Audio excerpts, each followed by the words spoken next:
ఖైదీలకు మనకి గెస్టులుగా వచ్చినటువంటి రంగనాథ్ నాయుడు అండ్ దేవిశెట్టి వంశీ గారు అండ్ చోళ రామయ్య గారికి కృతజ్ఞతలు. కబడ్డీ తరఫున అభినందనలు. వెల్కమ్.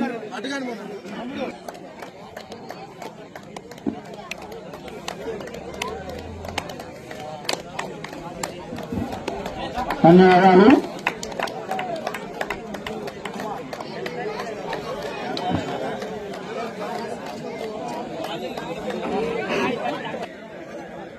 కగర్ల యాదవ్ అండ్ చెన్నారెడ్డిపల్లి మధ్య మ్యాచ్ జరుగుతుంది. వీళ్ళు రాత్రి గెలిచిన వారి మధ్య మ్యాచ్ జరుగుతుంది. ఫస్ట్ మ్యాచ్ గెలిచారు నిన్న. ఇది రెండో మ్యాచ్ హోరాహోరీ జరుగుతుంది.